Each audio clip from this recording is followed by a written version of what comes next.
Welcome students, आपका स्वागत है आपके अपने YouTube channel GS classes bye पाठक सर।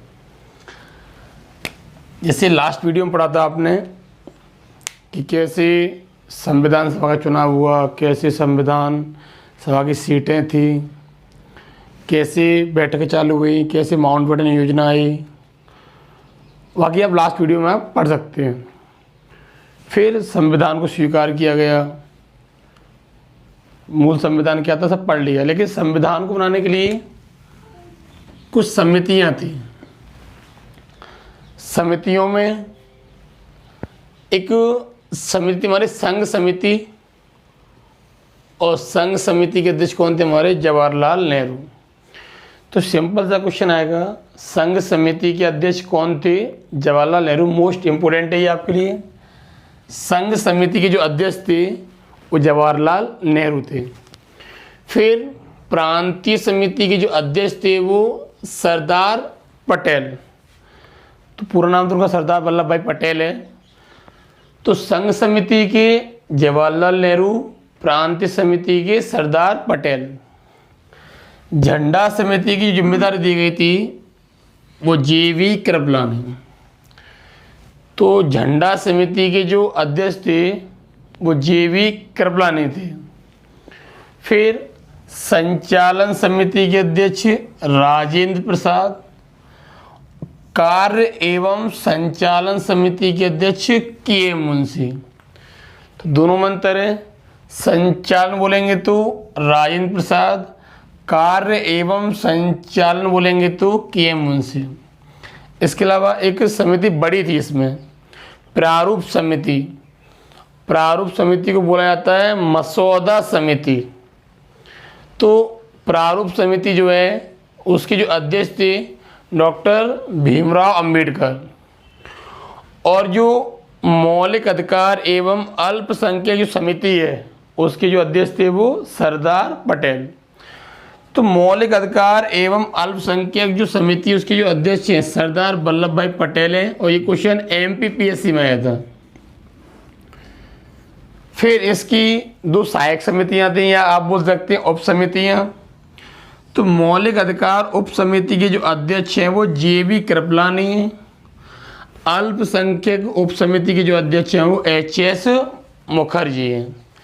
फिर देखते एक बार, संघ समिति इम्पोर्टेंट, जवाहरलाल नेहरू। प्रांतीय समिति वल्लभ भाई पटेल।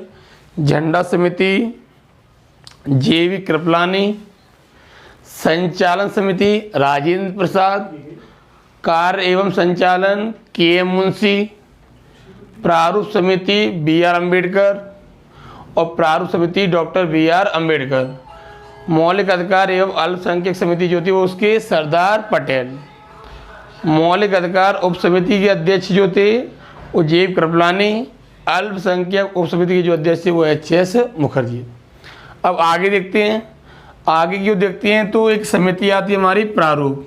तो प्रारूप समिति इसकी एक बड़ी समिति थी जिसने इसमें अधिक योगदान दिया। जैसे प्रारूप की समितियों के अध्यक्ष, एक बड़ी समिति थी उसमें और प्रारूप समिति, सभी समितियों ने योगदान दिया। एक बड़ी समिति जो थी वो प्रारूप समिति थी। इसका जो गठन है 29 अगस्त 1947 में हुआ। अगर आपको याद हो उद्देश्य प्रस्ताव को नेहरू जी लाए थे। तो उन्होंने बोला था कि समितियाँ होंगी जो संविधान को बनाएंगी, योगदान देंगी। इस समिति को जो बनाने की सलाह दी थी वो BN राव ने दी। और इसमें कुल सदस्य थे 7। कुल जब हम बोलते हैं तो उसमें अध्यक्ष भी शामिल हो जाता है। तो कुल जो मेंबर थे इसमें वो 7 थे। अब इस समिति के जो अध्यक्ष था वो डॉक्टर भीमराव अंबेडकर। क्वेश्चन आता है प्रारूप समिति के जो अध्यक्ष थे वो कौन थे? डॉक्टर भीमराव अंबेडकर। फिर इनका जो सहयोग करने के लिए सदस्य थे तो एक सदस्य थे मोहम्मद सादतुल्ला। तो मोहम्मद सादतुल्ला जो थे उन्होंने योगदान दिया। तो एक सदस्य थे हमारे मोहम्मद सादतुल्ला। एक सदस्य थे हमारे BL मित्र, फिर एक थे हमारे KM मुंशी, एक DP खेतान, एक कृष्णा स्वामी अय्यर और एक गोपाल अल्लादी स्वामी आयंगर, अल्लादी गोपाला स्वामी आयंगर। अब तो याद रखिए बस केवल गोपाला आयंगर। BL मित्र का स्वास्थ्य खराब हुआ और उनके स्थान पर लिया गया N माधव राघवन। तो या तो N माधव लिख के आता है बस, या लिख के आएगा N माधव राघवन। DP खेतान की मृत्यु हुई और इनके स्थान पर किसको लिया गया? TT कृष्णाचारी को। तो क्वेश्चन आता है प्रारूप समिति के किस सदस्य की मृत्यु हुई? तो आंसर होगा DP खेतान। प्रारूप समिति की जो थी उसमें किस सदस्य का स्वास्थ्य खराब हुआ? तो BL मित्र। फिर देखते हैं प्रारूप समिति जो बनी उसकी डेट आती है 29 अगस्त 47, सलाहकार BN राव, और जो इसके में कुल मेंबर थे वो 7 थे। जो अध्यक्ष थे डॉक्टर BR अम्बेडकर या भीमराव अम्बेडकर, अन्य मेंबर में मोहम्मद सातुल्ला, VL मित्र, KM मुंशी, DP खेतान, कृष्णा स्वामी अय्यर और गोपाल स्वामी आयंगर। BL मित्र का स्वास्थ्य खराब हुआ और N माधव राघवन आए। DP खेतान की मृत्यु हुई और TT कृष्णाचारी। प्रारूप समिति को मसौदा समिति भी कहा जाता है, मसौदा समिति। तो एग्जाम आएगा किस समिति का योगदान ज्यादा था? तो आंसर क्या होगा हमारा? मसौदा समिति या प्रारूप समिति। देखिए संविधान के कुछ महत्वपूर्ण तथ्य जैसे हमने पढ़ा भी समितियों के बारे में। तो महत्वपूर्ण तथ्य में पहला पॉइंट है संविधान को बनाने में जो समय लगा है वो 2 वर्ष 11 माह 18 दिन। फिर संविधान को बनाने में जो राशि खर्च हुई है तो आंसर होगा हमारा लगभग 64 लाख। अगला पॉइंट, जो संविधान के प्रारूप पर बहस हुई थी वो 114 दिन। तो पहला पॉइंट, जो प्रारूप बन के तैयार हुआ उस पर जो बहस हुई थी 114 दिन हुई थी। फिर जो ध्वज को स्वीकारा गया था वो 22 जुलाई 1947। एग्जाम में आएगा ध्वज कब स्वीकारा गया? 22 जुलाई 1947। राष्ट्रगान जो है वो 24 जनवरी 1950। संविधान सभा की जो अंतिम बैठक हुई थी 24 जनवरी 1950।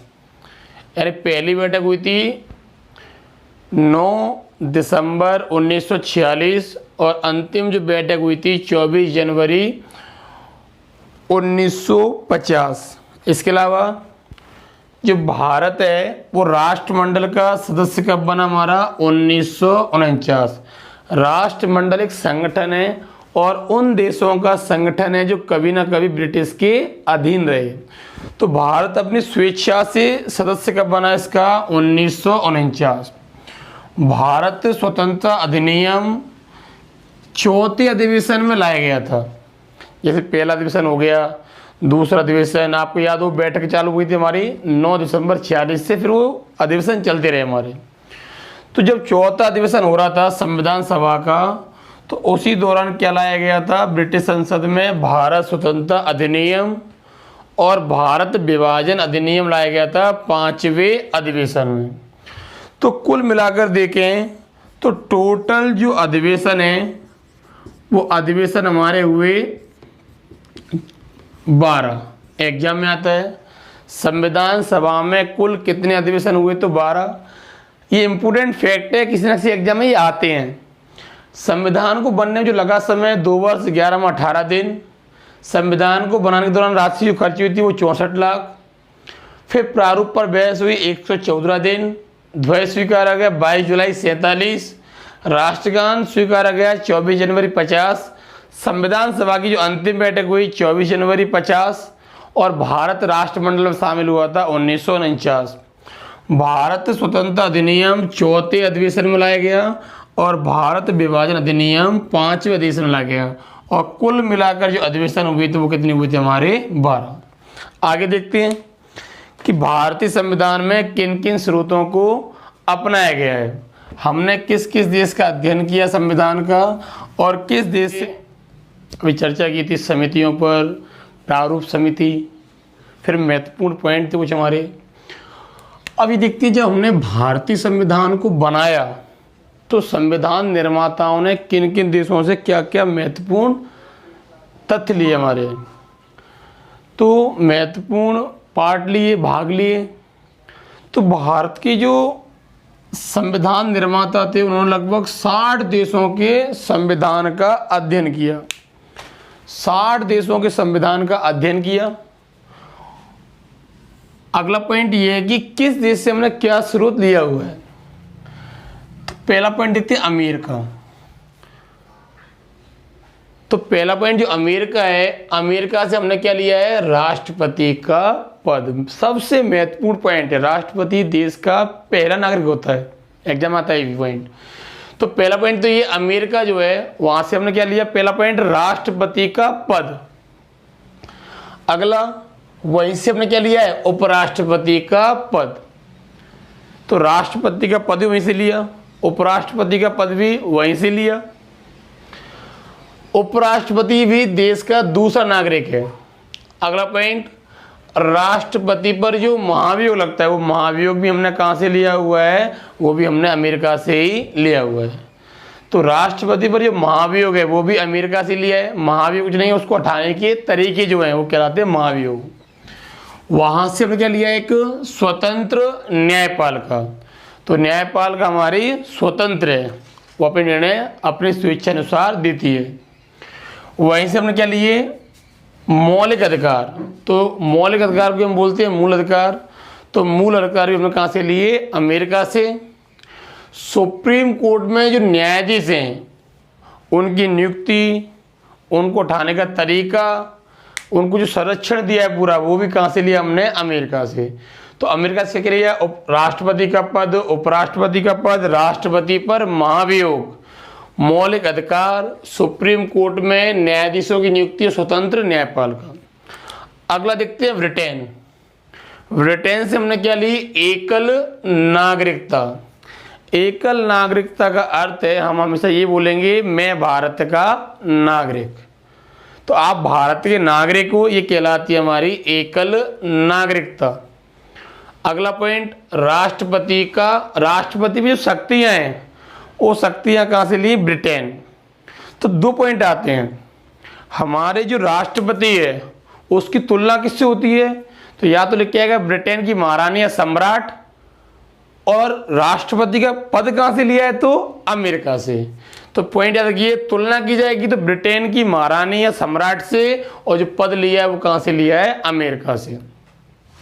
संसदीय शासन प्रणाली, अगर आपको याद हो पहले पढ़ा दिया, अध्यक्षीय शासन प्रणाली और एक संसदीय।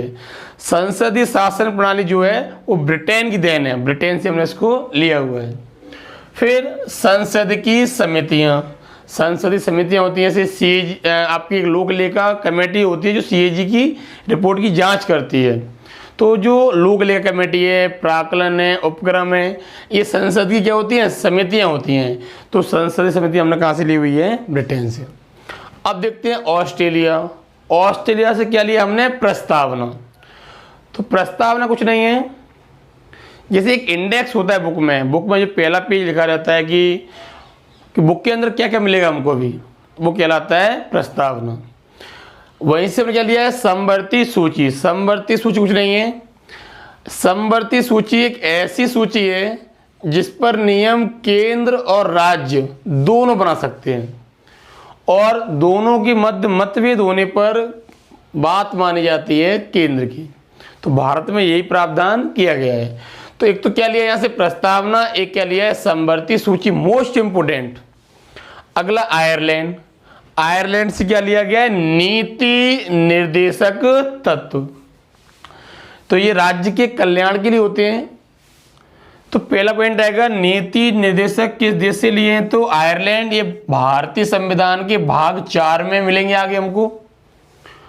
और राज्यसभा में 12 व्यक्तियों का जो मनोनयन होता है, मनोनीत या मनोनयन, तो 12 के 12 कौन होते हैं, भारतीय होते हैं।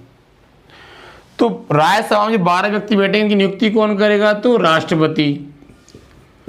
नियुक्ति तो राष्ट्रपति करेगा, लेकिन 12 के 12 भारतीय होंगे ये साहित्य, कला, पत्रकारिता सब इन चीज़ों से चुनकर अपने जाते हैं। अगला पॉइंट, राष्ट्रपति का निर्वाचन मंडल। 2 पॉइंट समझने। राष्ट्रपति का चुनाव होगा, ये बात तो अमेरिका से ली है, और राष्ट्रपति के चुनाव में वोट कौन कौन डालेगा, ये बात कहाँ से ली हमने, आयरलैंड। मेरा चुनाव होगा, ये बात तो कहाँ से ली, अमेरिका से, और मुझे कौन कौन चुनेगा, ये बात कहाँ से ली हमने, आयरलैंड से। अगला पॉइंट, कनाडा से हमने क्या लिया हुआ है, राज्यपाल का पद। तो राज्यपाल की जो नियुक्ति है वो कौन करता है, राष्ट्रपति। तो राज्यपाल का जो पद है वो कहाँ से लिया गया हमारा, कनाडा से।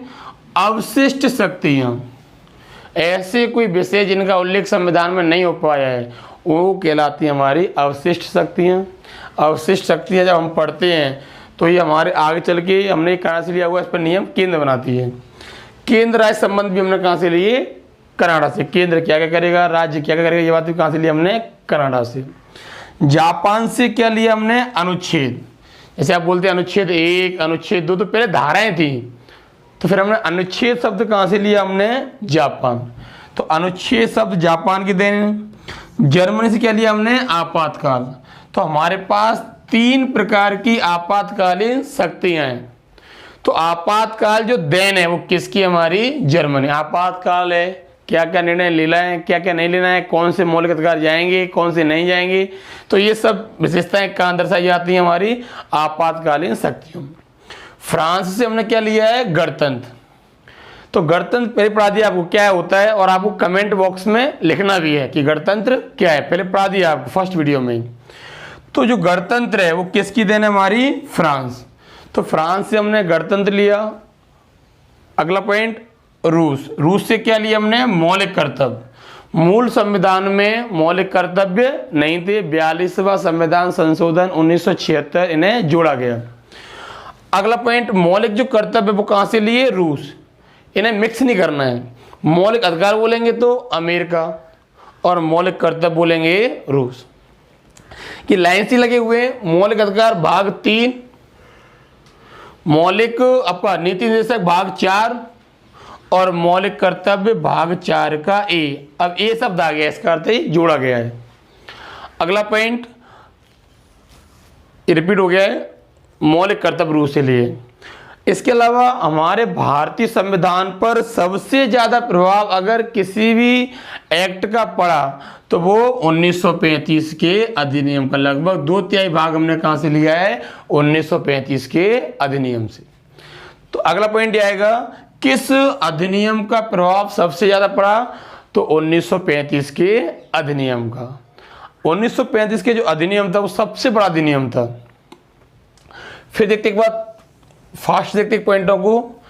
तो पहला पॉइंट ये, अमेरिका से क्या लिया है, राष्ट्रपति का पद, उपराष्ट्रपति का पद, राष्ट्रपति का महाभियोग, स्वतंत्र न्यायपाल का मौलिक अधिकार, सुप्रीम कोर्ट में न्यायाधीशों की नियुक्तियां। ब्रिटेन से एकल नागरिकता, राष्ट्रपति की शक्तियां, संसदीय शासन प्रणाली और संसद की समितियां। ऑस्ट्रेलिया से प्रस्तावना संवर्ती सूची। आयरलैंड से नीति निर्देशक, राज्यसभा में जो 12 व्यक्ति आएंगे उनकी नियुक्ति राष्ट्रपति करेगा। राष्ट्रपति को कौन कौन वोट डालेगा, राष्ट्रपति का निर्वाचन मंडल या रीति। कनाडा से लिया राज्यपाल का पद, अवशिष्ट शक्तियां। जापान से अनुच्छेद, जर्मनी से आपातकालीन शक्तियां जो 3 प्रकार से हैं। फ्रांस से लिया है गणतंत्र, तो आपको कमेंट बॉक्स में बताना है कि गणतंत्र क्या होता है। और रूस से क्या लिया है, मौलिक कर्तव्य, वो रिपीट हो गया, रूस से मौलिक कर्तव्य। और सबसे ज्यादा प्रभाव पड़ा है वो 1935 के भारत शासन अधिनियम का। आगे देख, जैसे अभी हमने पढ़ा कि हमने किस देश से क्या स्रोत लिया हुआ है, क्या क्या लिया हुआ है। वैसे अब देखते हैं हम कुछ रियासतों का विलय।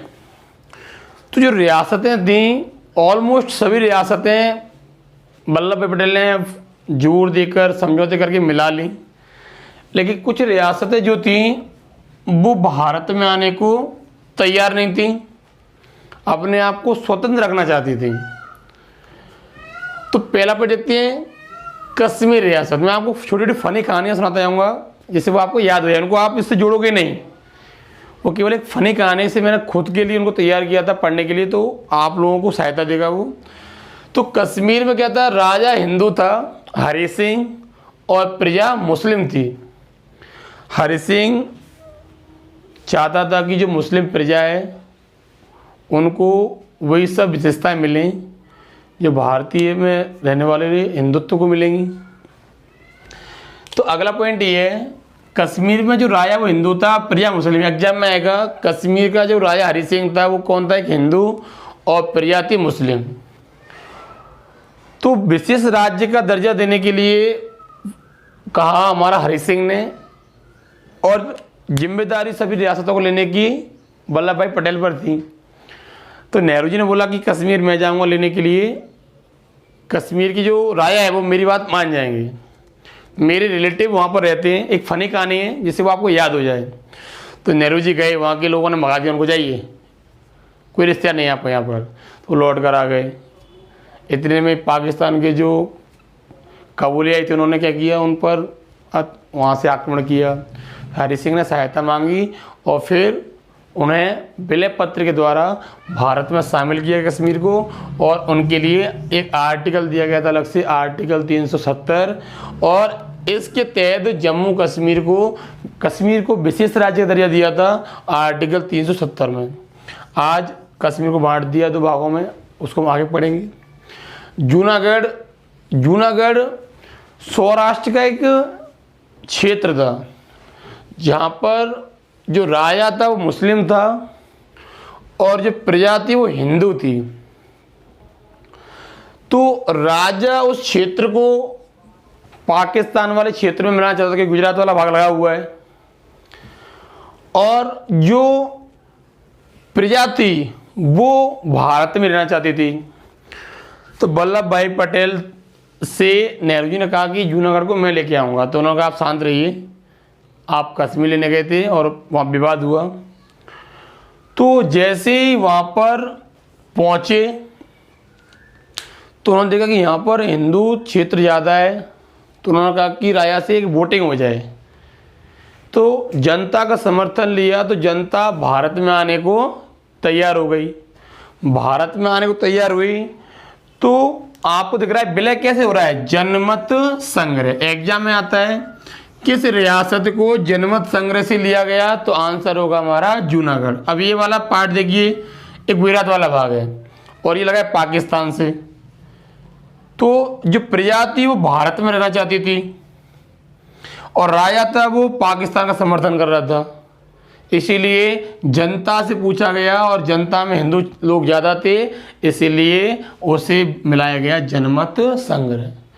तो विलय पत्र से कौन आया, कश्मीर, और जनमत संग्रह से कौन आया, हमारा जूनागढ़। अब बचा हैदराबाद। तो यहाँ तुमने देखा कि एक हिंदू है और एक मुस्लिम है, तो ठीक है, कहीं ना कहीं झुकाव है। फिर देखा हमने कि एक जूनागढ़ है, एक मुस्लिम है राजा, और जो प्रजा है वो हिंदू है, तो झुकाव है। अब देखा मुस्लिम भी राजा और जो प्रजा है वो भी मुस्लिम और राजा भी मुस्लिम। अब एक चुनौती थी, लेकिन पुलिस कार्रवाई की गई और पुलिस कार्रवाई द्वारा हैदराबाद को भारत में शामिल किया गया। तो एग्जाम में आता है पुलिस कार्रवाई से कौन आया था, हैदराबाद। जनमत संग्रह से कौन आया था हमारा, तो जूनागढ़। और विलय पत्र द्वारा कौन आया था, कश्मीर। किस रियासत का राजा हिंदू था जिसे विलय पत्र द्वारा लिया गया, तो आंसर होगा हमारा कश्मीर। तो कश्मीर को विलय पत्र से, जूनागढ़ को जनमत संग्रह से, और हैदराबाद को पुलिस कार्रवाई से। अगर आपको वीडियो अच्छा लगा हो, लाइक करें, सब्सक्राइब करें और शेयर करें। और कुछ टाइम बाद आपके लिए लाइव क्लास स्टार्ट कर दी जाएंगी।